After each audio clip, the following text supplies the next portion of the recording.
This is Relly all back with another video. Yes, and today we have to talk about what the New York Knicks should not do this offseason. Now, for starters, we must address the elephant in the room, which is not really an elephant in the room. We all know the New York Knicks this season sucks, right? It's no secret behind it. It was no expectation for the New York Knicks to get in the playoff or be good. We just knew whatever happened to the Knicks, it is what it is because, I mean, they're the Knicks. The same organization where their owner said we wasn't going to give Kevin Durant the max, which, I mean, just off that comment alone, we already knew the New York Knicks was doomed this season. But we must talk about what the New York Knicks can do in the future, particularly this offseason, to try to change the culture of the New York Knicks. Now let's all pretend like we're James Dolan, right? We're James Dolan and we're gonna do something that we've always criticized James Dolan for not doing, and that's analyzing what needs to be done, right? So we're going to do this. We're gonna have our first order of business, and we're gonna say to ourselves, what is mandatory? What is the first mandatory necessity that the New York Knicks must do as us being James Dolan? And we realize on our team the first thing we must do is find a package for Dennis Smith Jr. because obviously we don't want Dennis Smith Jr. here, right? As well as the fans don't want Dennis Smith Jr. there either. And I like Dennis Smith Jr., right? I feel like Dennis Smith Jr. could be a very utilized player on the right system and on the right team. It's just not the New York Knicks, right? The New York Knicks does not have that belief in Dennis Smith Jr. because they don't see him as somebody as a star. Like, they just don't see him as that type of player, which is not his fault. But since y'all see him like that, y'all have to move on. Now you're probably saying, oh, okay, so what's next? What's next is figuring out what is our foundational pieces? What is going to be the bricks that we build up to help change the culture of a roster? And those pieces gotta be RJ Barrett, Mitchell Robinson, Kevin Knox, Julius Randle, and Alfred Payton.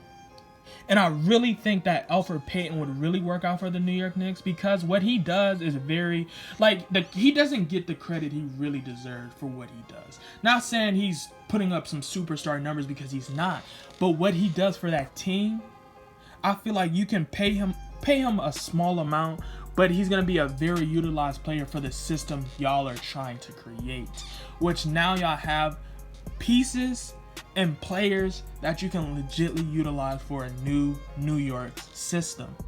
Now that we found out the pieces that we need to move on from, as well as figure out the pieces that we need to build upon, we must look at the NBA draft prospects for the 2020 draft. And you say, okay, that's fine.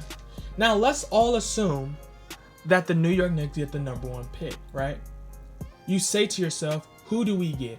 Who do we get to help change the culture and literally pull us out of the mud to finally regain our crown of the Mecca of basketball?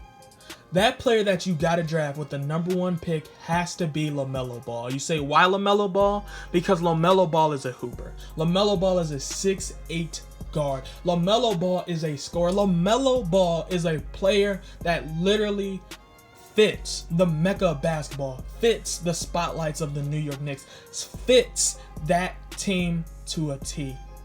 Which means if you draft any other player, yeah, maybe he do some damage in New York, but he won't be the perfect fit for New York.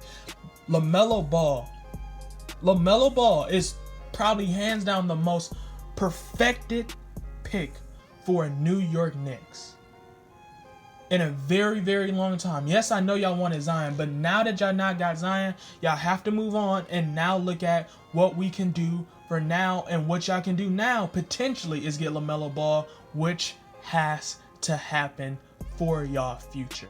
And last but not least, we have to talk about a pet peeve that I have, because one of these players on the New York Knicks I really like. Actually, when he got drafted, I really felt like he was going to be a Rookie of the Year contender. But the player I'm referring to is RJ Barrett. You say, all right, what's the criticism you have on RJ Barrett? RJ Barrett has some very bad tunnel vision, right? When RJ Barrett looks at that rim, he's not going to stop until he get there. Now, you say, okay, that's good, though. That just means he's committed. He's committed, but he's committed to a fault. All right. Sometimes you have to chill out because you're not going anywhere, which most of the time RJ Barrett gets met. Sometimes he shoots shots that he does not have to shoot.